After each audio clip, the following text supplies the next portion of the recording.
Bismillahirrahmanirrahim.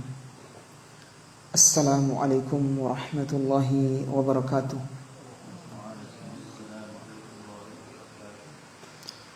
Alhamdulillahi rabbil alamin wal aqibatu lil muttaqin wala udwana illa 'alal zalimin. Wassalatu wassalamu ala asyrafil anbiya'i wal mursalin nabiyyina wa sayyidina Muhammadin wa ala alihi wa ashabihi wa man tabi'ahum bi ihsanin ila yaumiddin.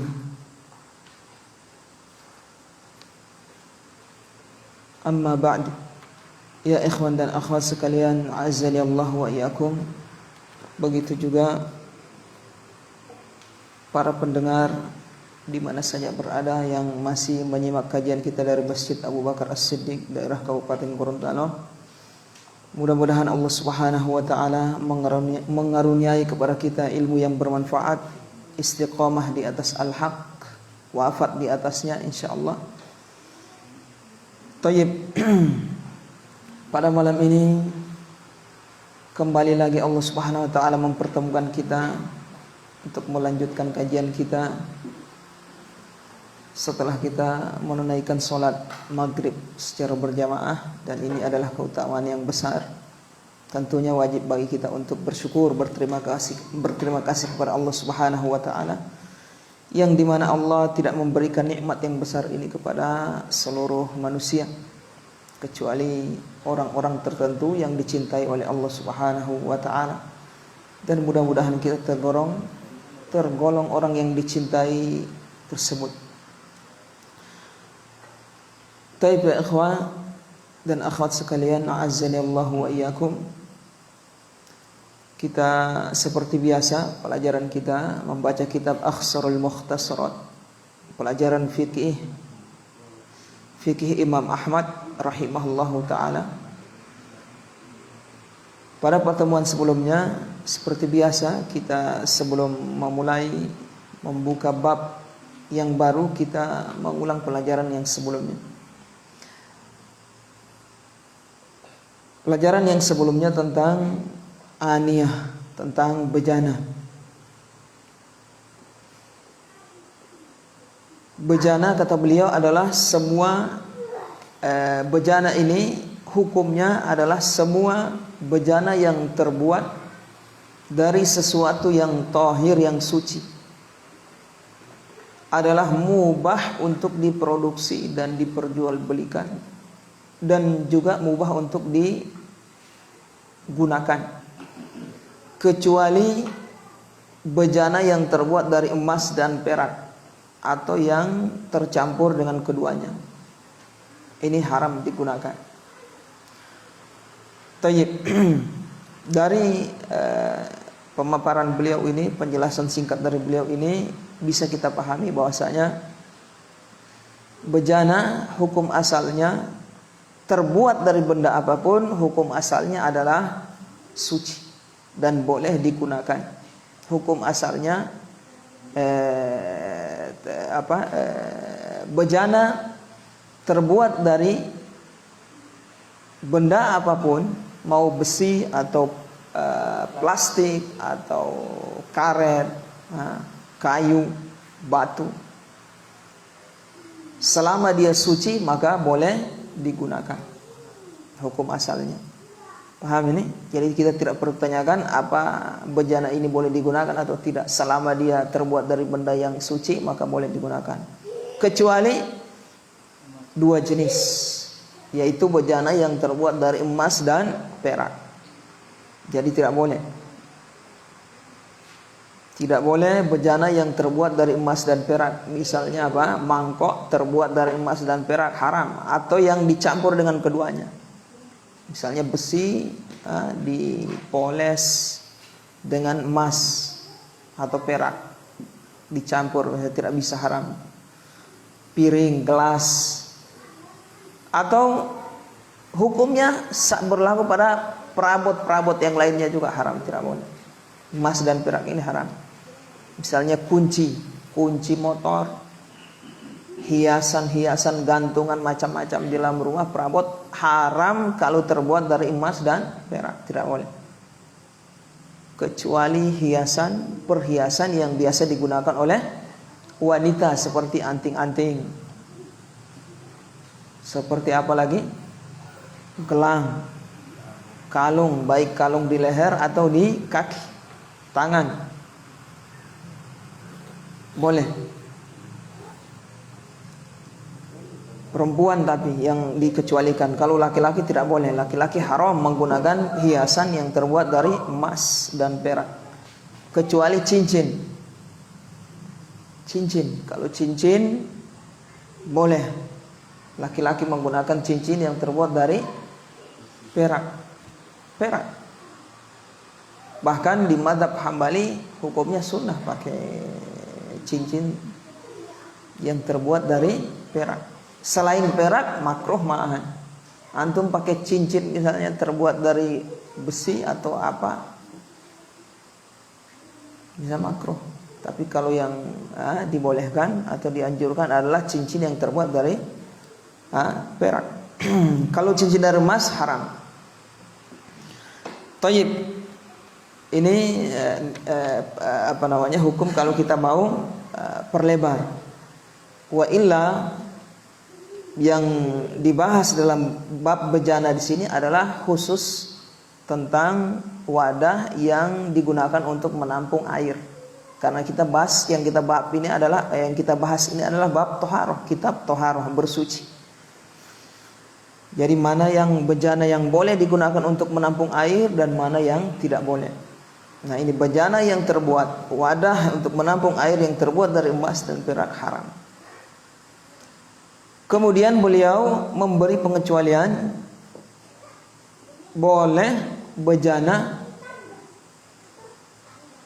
yang sudah retak misalnya, kemudian ditambal pakai perak saja yang dibolehkan. Jadi ada gelas atau bejana atau loyang yang membutuhkan untuk ditambal, kemudian pakai perak, penambalnya dijahit pakai perak misalnya, itu hukumnya boleh kalau tujuannya untuk menambal. Adapun sekedar hiasan, dipoles, dibuat hiasan perak emas, haram, tetap haram. Kemudian berkaitan dengan perabot orang kafir dan pakaian mereka. Yang dimaksud perabot pakaian di sini bekas yang mereka pakai.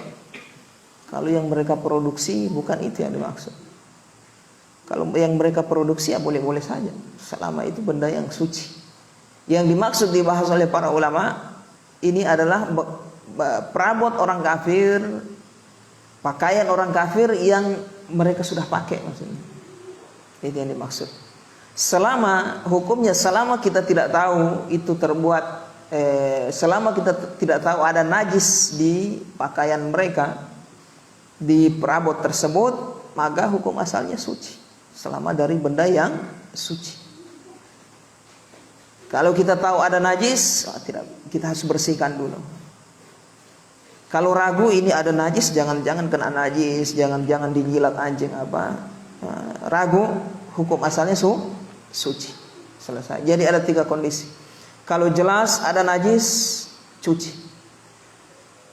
Jelas tidak ada najis, ya tidak perlu dicuci. Apa yang mau dicuci? Ragu apa najis atau tidak ada, berarti hukum asalnya suci. Tapi kemudian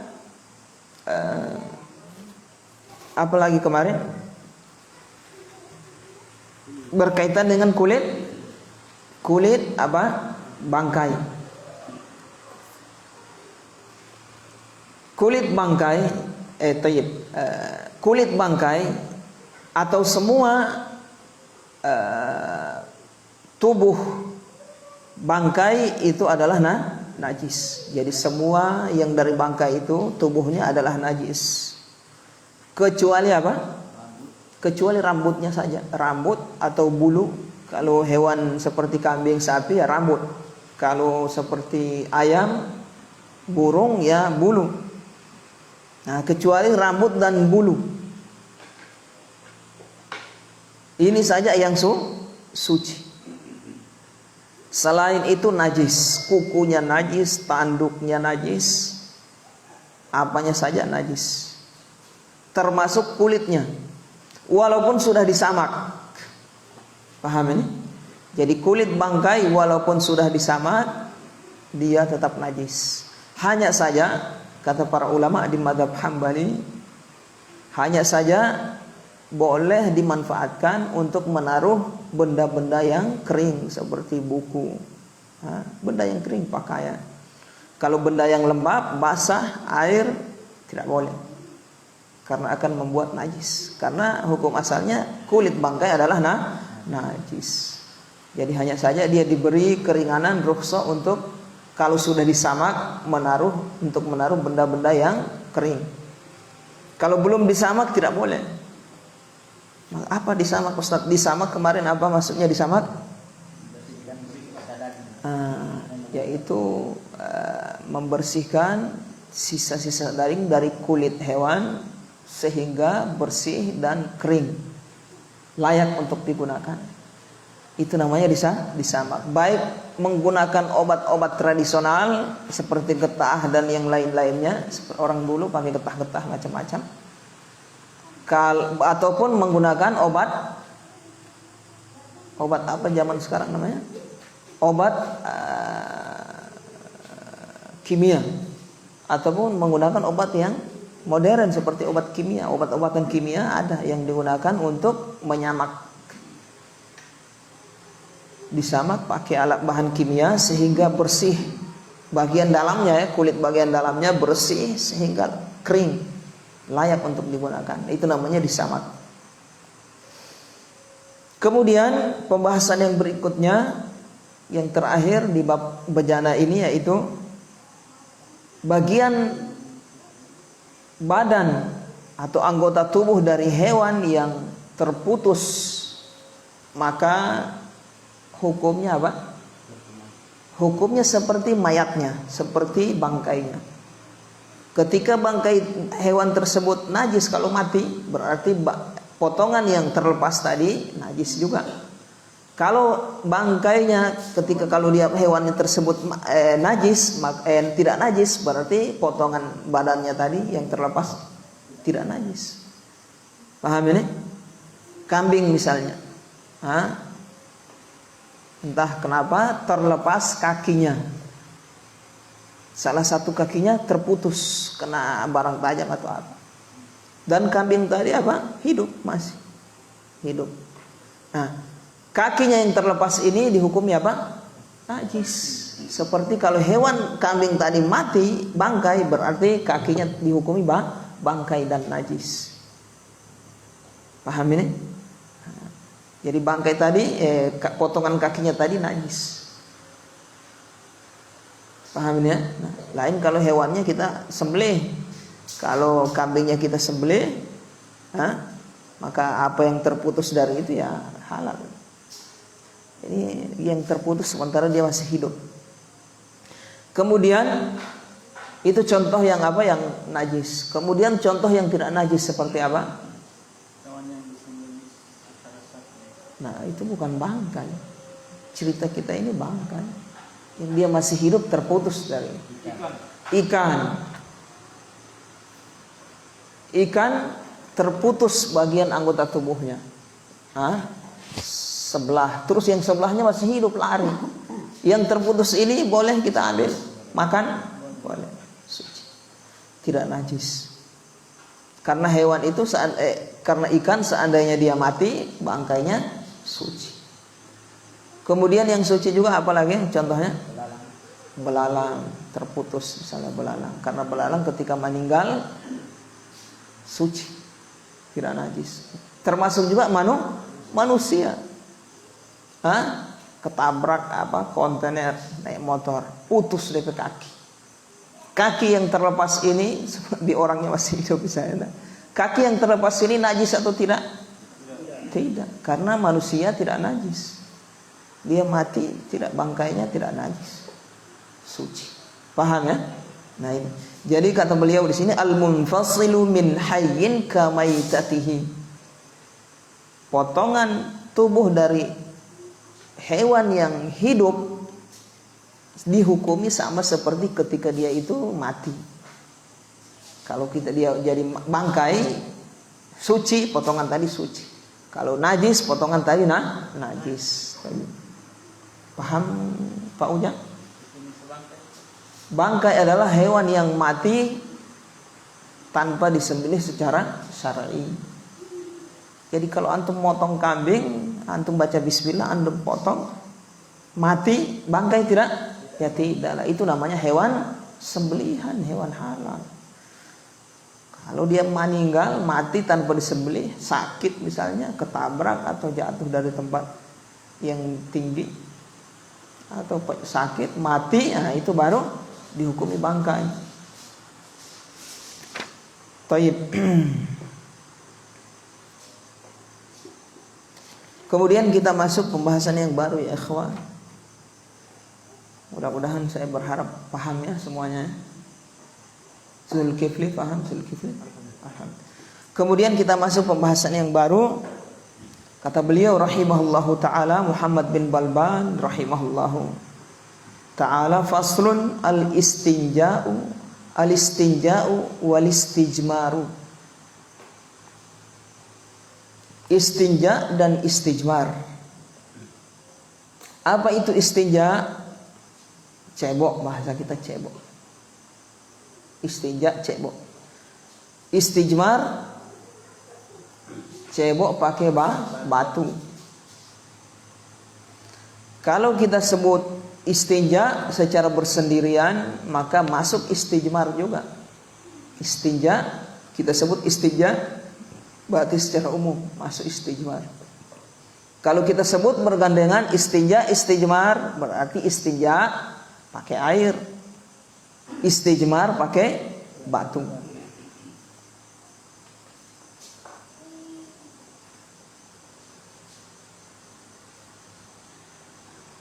Cebok, paham istilah cebok ya? Kalau definisi Indonesia apa itu cebok? Membersihkan sesuatu yang keluar dari kubul dan dubur. Itu namanya cebok. Kalau yang keluar dari telinga, keluar dari hidung, dari mata, antum bersihkan, ya bukan cebok namanya, ya kan? Cebok itu adalah membersihkan sesuatu yang keluar dari dua jalan, dari kubul dan dubur. Kemudian ini pembahasan yang penting untuk kita ketahui di bab at-thaharah, kitab bab bersuci. Kita baca perkataan beliau, wal istinja wajibun min kulli kharijin illa riha wa tahira wa ghairal mulawwathi. Wal istinja wajibun. Istinja hukumnya wajib, bukan sunnah. Apa artinya wajib? Kalau ditinggalkan dapat dosa, dikerjakan dapat pahala. Jadi orang yang tidak cebok-cebok dapat dosa dia. Seperti orang kafir itu mana biasa tidak cebok, iya kan? Mau pipis ya sembarang aja, mana tempat, habis itu sudah langsung di wrestling celananya, selesai, jalan lagi. Dapat dosa mereka? Dapat dosa itu. Dan mereka akan diazab oleh Allah di akhirat di atas kekufuran mereka. Kekufurannya diazab, dosa-dosa yang mereka lakukan juga diazab mereka. Waliyadzubillah. Makanya jangan sampai kafir ya ikhwan. Jangan sampai murtad kita. Pertahankan Islam. Mudah-mudahan Allah wafatkan kita di atas keislaman, keimanan. Istinja hukumnya wajib. Min kulli kharijin, wajib dari semua yang keluar. Min kulli kharijin, dari semua yang keluar. Apa saja yang keluar dari dua jalan, kubul dan dubur, wajib untuk istinja, dibersihkan. Baik dibersihkan pakai air maupun dibersihkan pakai batu, istijmar wajib. Illa riha, apakah semuanya wajib dibersihkan yang keluar? Tidak, ada yang dikecualikan, yang tidak wajib. Illa riha, yang pertama yang dikecualikan, yang pertama angin. Kalau keluar angin wajib cebok? Ya, tidak. Kentut, baik kentut lewat dubur atau kubul. Bila lewat kubul bisa ada kentut, bisa. Keluar angin kan biasa, keluar. Tapi dari kubul, baik dari laki-laki maupun dari perempuan. Perempuan juga kadang keluar, batal. Wuduknya batal itu. Paham ini? Kadang keluar angin toh, kadang keluar angin dari kubul. Dan itu tidak wajib cebok. Pembahasan kita bukan di batal wudhu atau cebok atau tidak. Tidak wajib cebok angin. Paham ini? Murni angin. Kalau murni angin, kalau ada serpihannya lain. Mencret misalnya, angin sertai ada serpihan keluar ya lain, itu tetap wajib cebok. Ini angin murni, baik angin sedang, kecil, angin ribut. Yang berbunyi, yang tidak berbunyi, semuanya tidak wajib cebok. Wa tahira, yang kedua, segala sesuatu yang suci selain angin, benda-benda padat atau cair yang suci tidak wajib cebok. Seperti apa? Seperti mani. Mani najis atau suci? Suci mani. Jadi kalau keluar mani tidak wajib cebok. Paham ini ikhwan? Kalau saya cebok Ustaz, ya bab bersih-bersih aja. Kayak sama seperti antum keluar ingus, antum cuci pakai air ya. Bab bersih diri saja, tidak wajib tapi. Paham di sini ikhwan? Mani tidak wajib dicebok. Kemudian juga apa? Batu, misalnya keluar batu. Misalnya orang penyakit batu ginjal, keluar batu murni batu, bukan ada yang lain. Batu misalnya plastik atau apa yang kayu misalnya keluar, tertelan apa kayu, keluar kayu, wajib cebok dia? Tidak wajib. Paham ini? Karena itu benda yang suci. Termasuk juga anak. Paham ini? Keluar anak, melahirkan maksud saya. Anak itu najis atau suci? Suci. Kalau ditakdirkan misalnya seorang wanita melahirkan seorang anak atau beberapa anak kembar, melahirkan anak tanpa keluar darah sama sekali, murni manusia yang keluar, bayi, wajib dia cebok? Tidak wajib, karena anak itu suci. Kalau ada darah sudah wajib karena darah yang keluar, bukan karena anaknya. Paham ini? Wanita wajib untuk cebok ketika melahirkan. Dia dihukumi nifas kalau darah keluar. Kalau tidak ada darah, tidak ada nifas. Kalau seandainya cuma anak yang keluar, ya tidak ada nifas berarti. Dia wajib sholat itu. Taib, kemudian wa ghairal mulawwathi, yang dikecualikan yang ketiga, wa ghairal mulawwathi, dan yang selain mulawwath. Mulawwath artinya wa ghairul mulawwath artinya kotoran yang kering banget. Tidak mulawwath, tidak apa? Nempel. Tidak apa? Nempel. Kering sekali. Kayak batu. Kalau ditakdirkan, waliyadzubillah, mudah-mudahan kita tidak kena penyakit seperti ini. Beraknya, taiknya kering sekali. Sama sekali tidak ada yang belepotan di saluran keluar itu, tidak ada sama sekali. Keluar seperti apa? Potongan kayu, batu. Wajib dia cebok? Tidak wajib cebok. Paham ini? Tidak wajib cebok. Jadi berapa yang dikecualikan di sini? Ya, 3. Selain yang 3 ini wajib cebok ya ikhwah. Jadi semua kaidah kita, semua yang keluar dari dua jalan wajib untuk dicebok. Baik cebok pakai batu maupun cebok pakai air. Kecuali angin, kecuali benda yang suci, kecuali sesuatu yang najis atau kotoran tapi kering sekali, tidak menempel apa-apa. Nah itu tidak wajib cebok. Taib. Paham di sini ikhwan? Asran, paham asran? Alhamdulillah. Taib.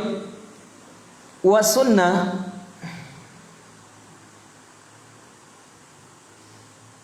disunnahkan.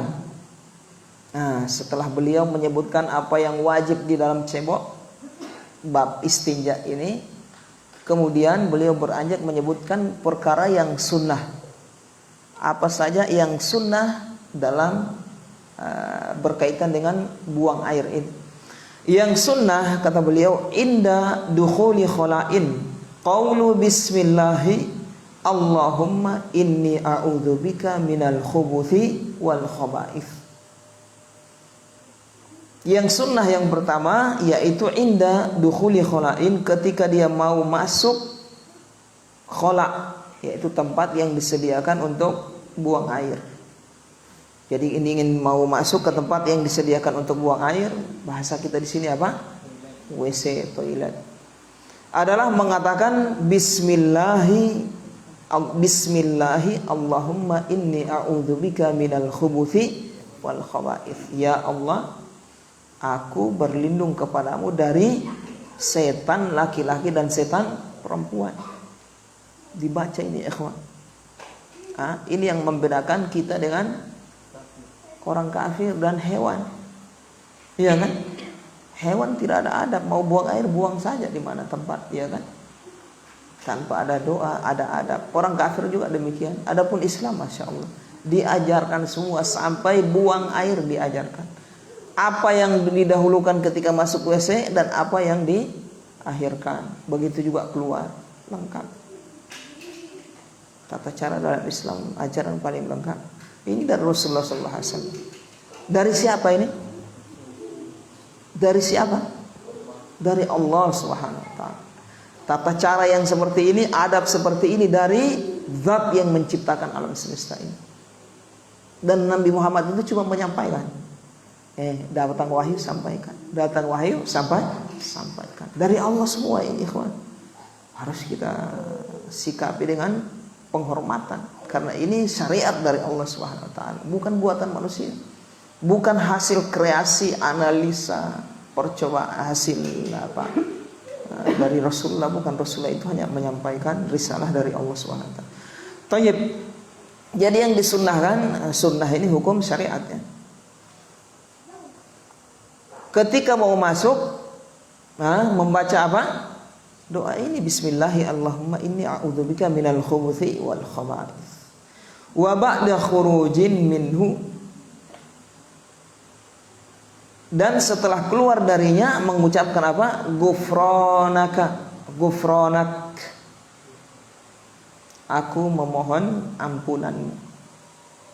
Alhamdulillahilladzi adhaba 'annil adha wa 'afani.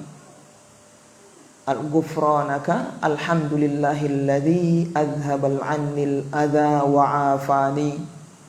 Ini doa keluar WC, keluar kamar mandi, keluar WC. Tayyib, mengucapkan apa? Ghufranak alhamdulillahilladzi adhabal 'anil adha wa 'afani. Alhamdulillah, segala puji bagi Allah, alladzi adhabal 'anil adha, yang telah menghilangkan dariku kotoran, gangguan, wa 'afani, dan menjagaku sehingga aku menjadi sehat. Bersyukur keluar dari WC, habis gufronaka, memohon pengampunan dan bersyukur kepada Allah. Bayangkan ya ikhwan, kalau tiap antum tidak bisa berak, tidak bisa bakincing, siksa dengan lancar keluar, segar antum, sehat antum. Ini nikmat terbesar itu. Nikmat itu bukan cuma makan. Kalau cuma makan tidak ada yang keluar, mati tuh orang. Jangan antum makan, antum sadar, minum enak, ingat waktu keluarnya juga enak itu. Iya, paham ini? Semua harus disyukuri, diterima kasih kepada Allah, berterima kasih kita kepada Allah Subhanahu Wa Taala. Ada orang nanti supaya keluar itu ada penyakit, nanti mengeluarkan duit yang banyak supaya bisa keluar itu kotoran itu. Kita alhamdulillah tidak ada keluar, cuma kasih masuk saja badan di dalam sudah.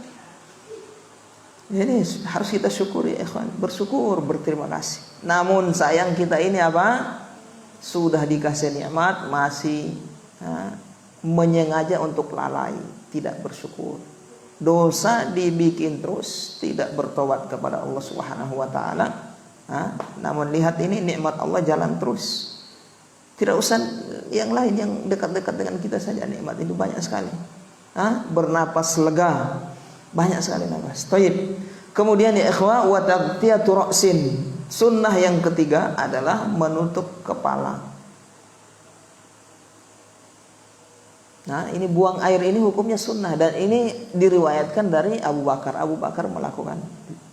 Abu Bakar kalau mau buang air, beliau nutup kepala. Dia bungkus kepalanya, dia tutuplah. Pakai apa baru buang air?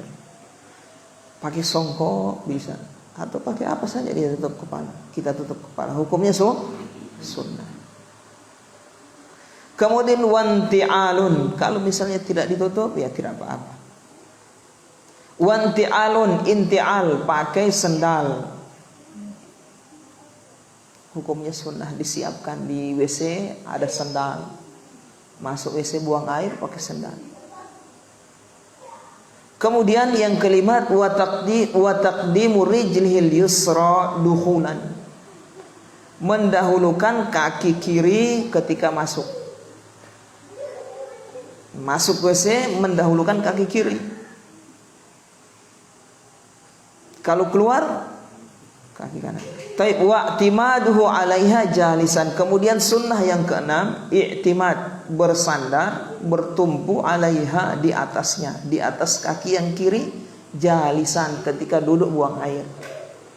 Bisa ada yang tolong praktekkan ini? Iya, supaya teman-teman lihat. Seperti itu. Jadi BP pantat bertumpu di kaki yang kiri, baru kanan diberdirikan seperti itu. Hukumnya sunnah. Tapi kalau kita pilih jongkok ya boleh-boleh saja. Kenapa? Kata para ulama, karena akan memudahkan seperti itu, akan tuntas. Kalau berak keluarnya, kalau kencing tuntas. Kemudian juga berak juga tuntas, mudah keluar. Taib, hukumnya sunnah, bukan wajib. Kemudian wal yubna khurujan aksu masjidin wa na'lin wa nahwihima. Kemudian sunnah yang ketujuh, wal yumna khurujan, mendahulukan kaki kanan ketika keluar. Aksu masjidin, menyelisihi masjid, berbeda dengan masjid. Wa na'lin, dan menggunakan sendal, mengenakan sendal. Wa nahwihima, dan yang selainnya. Artinya menyelisihi masjid. Kalau masjid yang didahulukan apa? Kanan dulu. Yang kalau mau keluar kiri. Masuk kanan, keluar kiri. Kalau WC masuk kiri, keluar kanan. Demikian juga rumah misalnya. Rumah yang sunnah masuk kanan, keluar kiri. Pahamin ikhwan? Begitu juga mengenakan apa? Sandal, kiri kanan dulu, kiri. Kalau mau kasih keluar kiri baru kanan. Pakaian juga demikian, kasih masuk dulu kanan baru kiri. Kalau mau kasih keluar kiri baru kanan. Pokoknya yang sesuatu yang kita kenakan yang berbau sesuatu yang bagus, yang mulia, dahulukan kanan baru kiri. Kalau yang kotor-kotor kasih dahulu kiri baru kanan. Taib wa bu'dun fi fadha'in. So masuk azan ini, azan dulu ikhwan.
Baik, kita lanjutkan.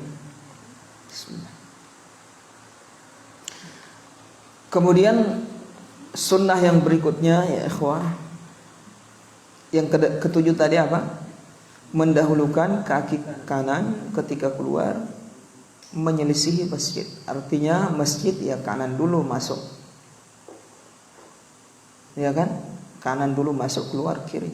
Atau yang semisal dengan masjid seperti rumah atau tempat-tempat yang baik lainnya, atau pakaian yang memakai pakaian dan seterusnya, sendal, sepatu. Kemudian yang kedelapan, wa bu'dun fi fadha'in, sunnah menjauh fi fadha'in, ketika dia buang air di tempat, di ruangan yang tidak tertutup, di ruangan terbuka. Wa bu'dun, menjauh fi fadha'in, di tempat terbuka. Jadi menjauh yang dimaksud sini adalah menjauh dari pandangan manusia. Jadi menjauh dengan kadar seperti apa sampai dia tidak terlihat. Paham ini ya, hukumnya sunnah. Buang air tidak terlihat semua tubuhnya semua sosoknya tidak terlihat, hukumnya sunnah. Paham ya? Namun kalau ada tempat yang memang sudah disediakan, nah itu sudah tidak terlihat, itu masuk di tempat tersebut selesai, tertutup. Yang dimaksud di sini adalah itu sunnah. Yang dimaksud di sini wabu'dun fi fadha, di tempat terbuka. Sembunyilah istilahnya, menjauh, sunnah. Paham ya? Hukumnya sunnah. Namun di sini yang dimaksud sunnah sampai tidak terlihat tubuhnya semua. Tidak terlihat apa? Semuanya. Tapi kalau yang dimaksud tidak terlihat auratnya, ini hukumnya wajib. Paham ini? Buang air supaya tidak terlihat aurat, hukumnya wajib. Artinya kalau antum buang air cuma potongan tubuh antum kelihatan, misalnya bagian sana tertutup, biasa di desa-desa ada kan, di PWC tidak tertutup semua, cuma sepotong, antum duduk kelihatan setengah badan, itu menyelisih sunnah. Tapi sudah menutup kadar yang wajib. Auratnya sudah tidak kelihatan, itu sudah hukumnya wajib. Paham di sini? Tapi yang sunnah tidak terlihat semuanya. Paham Ujang? Kemudian sunnah yang ke-9, wa talabu makanin rikhwin li baulin. Talabu makanin rikhwin, berusaha mencari tempat yang rikhwin, yang lembut. Maksudnya tempat yang lembut seperti apa? Tempat yang lembut maksudnya apa? Li baulin, ketika dia kencing, supaya kencingnya tidak berserakan atau terpercik. Paham ini? Ada kan benda kalau antum kincing di situ terpercik ya, kencang seperti. Itu antum cari tempat yang memang antum kencing tidak terpercik dan juga mudah menyerap. Ketika antum kencing ya langsung menyerap. Kalau antum kencing tergenang gitu, kena di kaki nanti. Iya kan? Nah ini hukumnya sunnah. Berusaha mencari tempat yang lembut seperti ini. Fungsinya supaya kencingnya cepat meresap. Nah, kalau kita di WC, di kamar mandi kan sudah disediain, ada selokan tuh, lubang. Nah, itu kita kencing langsung mengalir ke situ. Nah itu sudah aman. Tapi kalau dulu pakai tanah, kencing WC-nya tanah. Jadi mereka harus cari tempat yang agak bisa menyerap air, kencing langsung menyerap ke dalam tanah. Kemudian yang ke-10, wa mashul dzakari bil yadil yusra idzan qata'a al baulu min aslihi ila ra'sihi thalatha. Wa mashul dzakari, mengusap zakar. Apa zakar ini?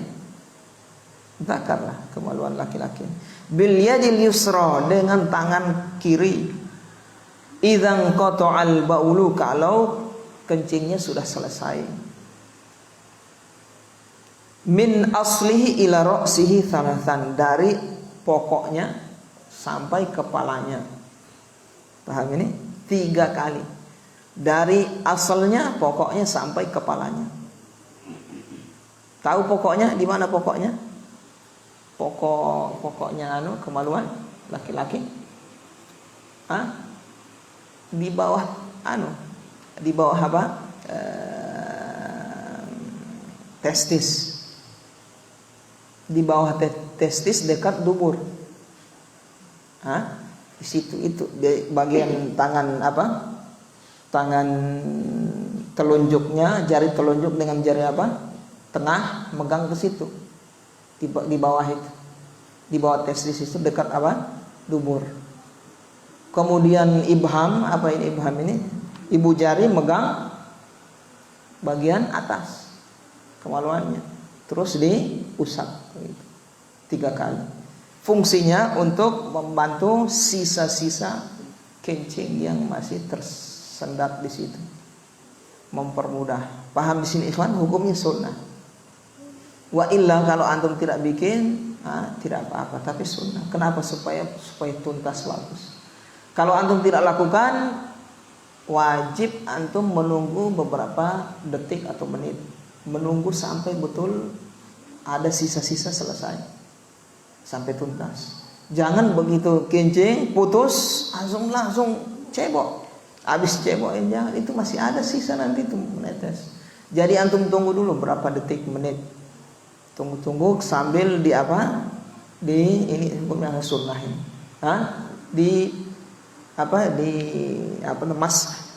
Usap 3 kali supaya membantu sisa-sisa yang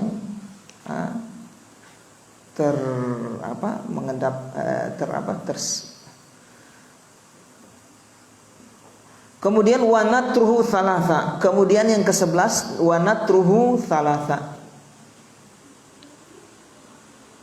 Jadi tadi 3 kali diusap, kemudian dinatar. Natar itu artinya ada sebagian ulama memahami natar ini artinya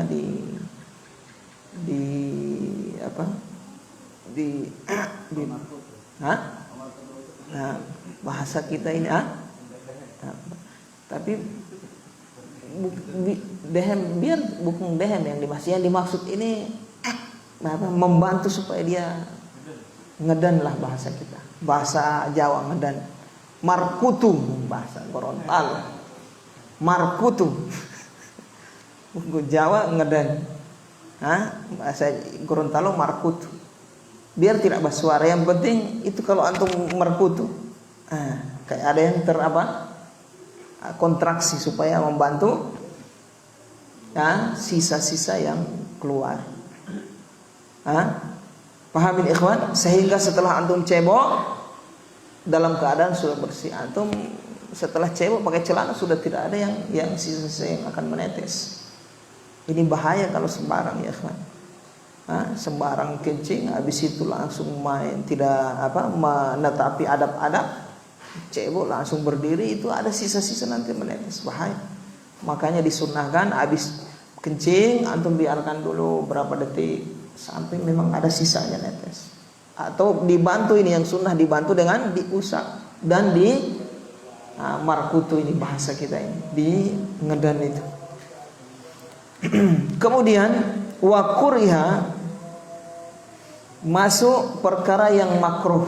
Alhamdulillah perkara yang sunnah lewat, kita lewati. Ada berapa tadi? 11. Kita masuk perkara yang makruh. Subhanallah.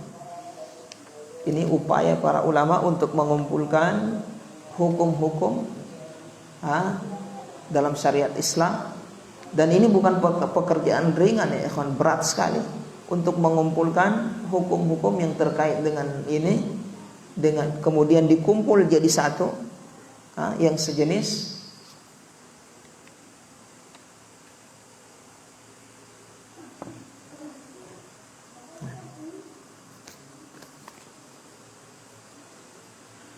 Taib.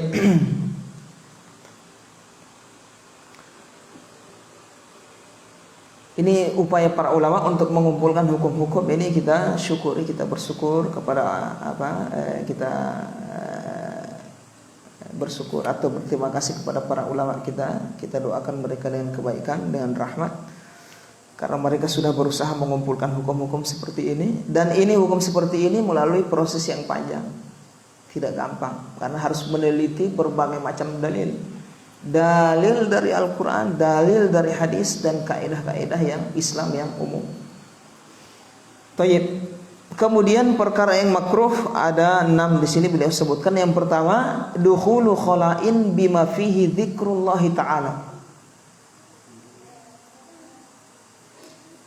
Masuk ke WC bima fihi memasukkan atau memasukkan ke WC, atau ketika dia masuk membawa sesuatu yang di dalamnya ada sebutan Allah, makruh hukumnya. Dukhulu khala'in bima fihi dzikrullah ta'ala. Jadi hukumnya makruh, tidak boleh. Ada tulisan Allah kita bawa masuk ke WC, tidak boleh. Seperti buku-buku apa ini yang ada tulisan Allah jangan bawa masuk ke dalam WC. Ada saya lihat ini nulis apa ini doa, tulisan doa ditulis di dalam WC.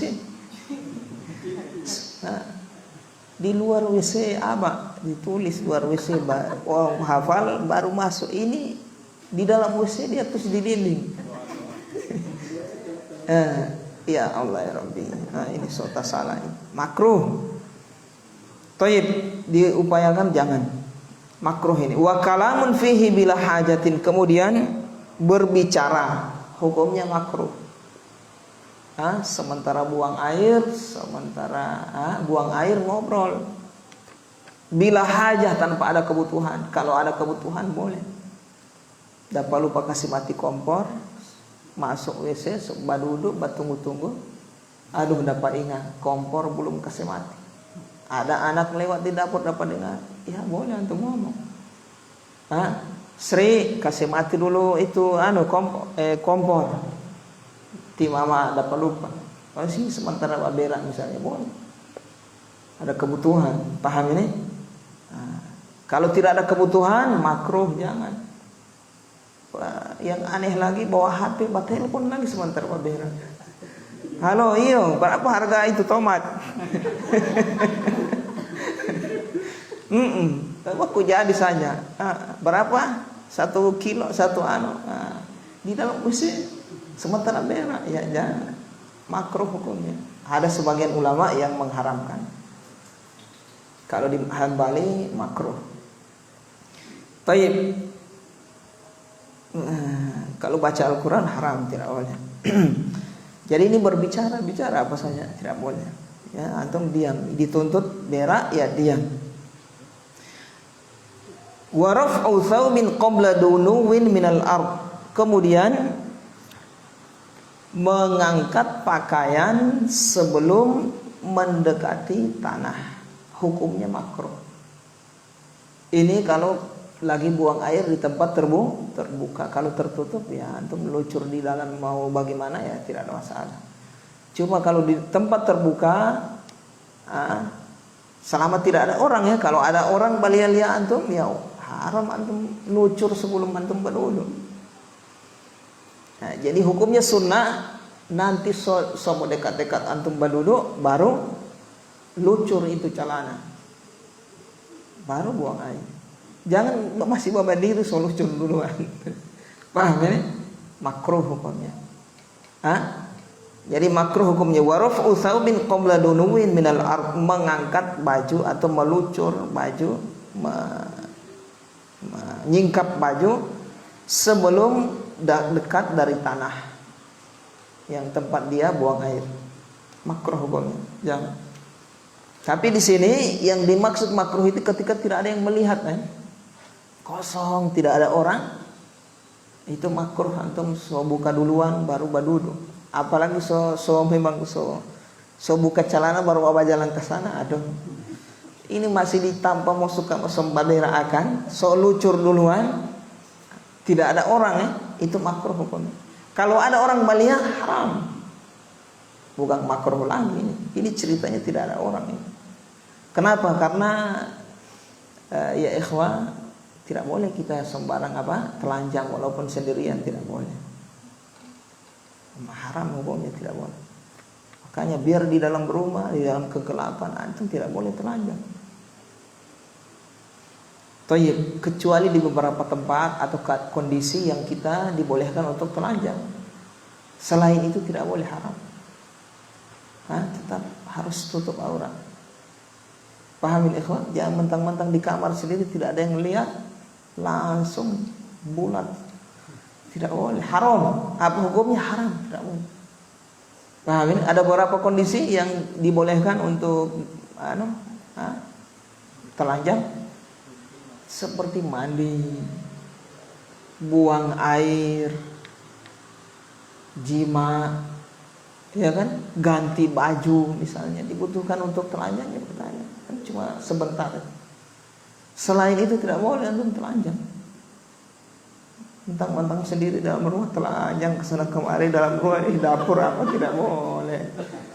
Biar tidak ada orang ya, haram. Tayyib. Ar-rabi' yang keempat, wa baulun fi syaqqin wa nahwihi. Makruh hukumnya kencing di syaqq, di lubang hewan maksudnya. Wa nahwihi dan yang semisal. Makruh hukumnya kencing di lubang hewan. Paham ini? Tidak boleh. Jadi dihindari. Kenapa? Khawatirlah antum kencing di situ nanti dia keluar, repot nanti. Belum tuntas dikejar nanti sama ular situ.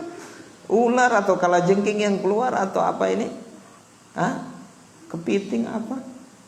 Kaget antum kan tidak tuntas kencing. Akhirnya repot sendiri kan? Jadi jangan kencing di lubang hewan. Kemudian wa massu farjin biyaminin bila hajatin. Perkara makruh yang kelima, massu farjin, menyentuh kemaluan biyaminin dengan tangan kanan bila hajah, tanpa ada kebutuhan, makruh. Kalau mau nyentuh cebok pakai tangan kiri, atau nyentuh kemaluan ya pakai tangan kiri, jangan tangan kanan. Iya, hukumnya makruh. Wastiqbalun najiraini. Kemudian makruh yang keenam adalah apa ya ikhwah? Menghadap najiraini, matahari dan bulan. Makruh hukumnya, dihindari. Di tempat terbuka maksudnya, antum mau kencing berak, hindari menghadap matahari atau bulan. Makruh. Kenapa? Karena kata para ulama, ya itu termasuk cahaya, punya kemuliaan. Paham ini? Jadi kita hindari untuk menghadap matahari dan bulan. Ada juga sebagian ulama menyebutkan termasuk alasannya karena akan kalau menghadap sesuatu yang terang akan terlihat auratnya. Jadi disyariatkan, dianjurkan kita bagaimana menutup aurat kita. Cari tempat yang gelap begitu. Paham di sini ikhwan? Taib, itu perkara makruh yang keenam. Kemudian perkara yang haram, istiqbalu qiblatin wastidbaruha fi ghairi bunyanin. Yang pertama, menghadap kiblat dan membelakanginya fi ghairi bunyanin, di selain apa? Bangunan. Menghadap kiblat dan membelakanginya di selain bangunan, di dalam selain di dalam bangunan. Haram hukumnya. Di ruang terbuka antum berak, antum buang air menghadap kiblat dan membelakangi kiblat, haram. Paham ini? Kecuali di dalam bangunan boleh. WC yang sekarang kan dalam bangunan kan, itu boleh. Kalau yang di tempat terbuka tidak boleh, haram. Kemudian walubthun fauqal hajati. Lubthun fauqal hajati, berlama-lama buang air melebihi kebutuhan, haram hukumnya. Kenapa? Karena tersingkap aurat melebihi kebutuhan. Paham ini? Nah, kita buang air kan menyingkap aurat, itu membuka aurat. Hukum asal membuka aurat haram. Karena ada kebutuhan buang air, jadi boleh. Kalau melebihi kebutuhan, haram. Hukum asal kembali. So selesai, so tuntas, so selesai, so tidak ada, selesai semua. Masih berlama-lama. Babadudu, main HP, menghayal, haram, tidak boleh. Kalau so selesai, so tuntas, cebok, caban, habis cebok, selesai, pakai celana, bungkus. Paham di sini? Jangan berlama-lama, haram. Jadi di sini maksudnya buang air, sementara buang air dia berlama-lama. Adapun berlama-lama di WC bukan karena buang air, dalam keadaan menutup auratnya tidak ada masalah. Antum masuk WC bukan untuk buang air, misalnya mau bekas sebaik keran atau mau apa di dalam ada kebutuhan, ya tidak ada masalah. Bukan ini yang makruh, paham di sini? Selama antum pakai baju masuk dalam WC itu tidak makruh. Yang makruh adalah bukan makruh, yang haram adalah melebihi sementara buang air antum. Baru berlama-lama melebihi kebutuhan. Hukumnya apa? Haram. Thayyib ya ikhwan.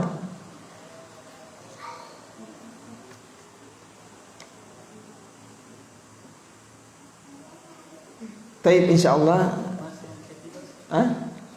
Seberapa tadi? Oh iya. Wa baulun, kemudian perkara haram yang ketiga, ada 3 perkara haramnya. Wa baulun fi tariqin maslukin wa nahwihi wa tahta syajaratin muthmiratin thamaran maksudan. Wa baulun fi tariqin maslukin, buang air kencing fi tariqin maslukin, di jalan yang biasa dilewati oleh orang. Wa nahwihi, atau yang semisalnya. Maksudnya bukan jalan tempat berteduh orang, misalnya antum pipis di situ tidak boleh. Pipis saja tidak boleh, apalagi buang air besar. Lebih-lebih diharamkan, tidak boleh. Jangan tempat orang yang biasa lalu lalang antum buang air situ, pipis haram hukumnya, tidak boleh. Tempat berteduh biasa orang nongkrong di situ tidak boleh berteduh. Wa tahta syajaratin muthmiratin thamaran maksudan, dan di bawah pohon yang sementara berbuah. Pohon yang berbuahnya itu thamaran maksudan, yang biasa dipetik oleh orang, dimanfaatkan, diambil. Jangan antum buang air di bawah situ, di bawah pohon. Kasihan orang nanti panen, nanti dapat ija, itu antum tai, antum kincing, jangan. Atau buah-buahannya jatuh, nanti dia pungut, ya kan? Dia pungut, sudah kena kencing, itu makanya haram, tidak boleh. Paham di sini? Nah, kalau di bawah pohon yang tidak ada buah-buahan di situ orang tidak bisa berteduh, silahkan. Biasa di hutan, tapi ini hutan ya, bukan orang relokasi. Orang pekobong tidak boleh. Ini maksudnya hutan bebas, bukan orang bean. Antum buang air pohon ini tidak ada tanaman apa, boleh antum buang. Lagi rihlah ini, lihat itu. Toh paham di sini ikhwan? Jadi jalan yang biasa orang lewati tidak boleh, orang tempat berteduh tidak boleh, nongkrong situ tidak boleh, kecuali jalan atau tempat nongkrong yang biasa orang bikin maksiat di situ, ya antum sapu saja, tidak ada masalah. Biasanya ada tempat nongkrong, biasa orang pakai minum akang mojito di situ, pakai akang pacaran di situ, mau bikin maksiat apa di situ, antum berak di situ, kinjing, tidak ada masalah. Antum bubarkan mereka, itu dituntut oleh saya. Paham ini? Tapi yang mubah, ada orang mau istirahat di situ pulang dari kobong, atau berteduh yang bukan perkara haram, itu tidak boleh, haram antum buang air di situ. Begitu juga jalan yang biasa dilewati. Thayyib ya ikhwan, sebelum kita tutup mungkin ada pertanyaan yang kurang jelas dari yang dipaparkan. Monggo.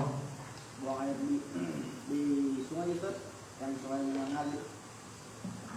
Baik, berkaitan dengan sungai, dilihat sungainya. Kalau sungainya biasa dimanfaatkan oleh orang buat cuci pakaian, mandi, kemudian buat minum, tidak boleh antum kencing, tidak boleh berak situ. Kalau mau berak di tanah, antum gali tanah, antum berak, baru tutup, ambil air, baru cebok di darat. Jangan antum buang air di sungai itu, kecuali antum tahu itu sungai tidak dimanfaatkan oleh orang. Yang penting mengalir bisa. Paham ini ikhwan? Jangan. Sementara antum berak di sana, sementara ada cuci atau orang, atau dia sementara bermain, mandi, berwudu, bangkit kamari suka nak di kapal, itu haram, tidak boleh. Paham ya? Jadi jangan ya ikhwan, kalau antum mau buang air di sungai, lihat sungainya. Kalau dimanfaatkan oleh orang, jangan. Paham ya? Buang di darat saja. Di laut boleh. Laut kan luas. Sama saja, ini Danau Limboto juga luas, boleh buang air sih. Kalau sungai kan biasa kecil kan, orang biasa mandi situ, ambil air untuk minum, untuk keperluan lainnya. Kecuali air sungai yang orang tidak biasa ambil air di situ, bisa untuk buang kencing di situ. Baik, tidak ada ikhwan? Komdan?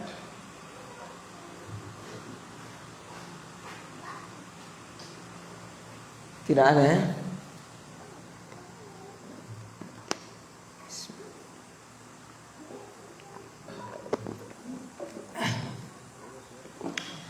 Baik ya akhwat dan akhwat sekalian, kita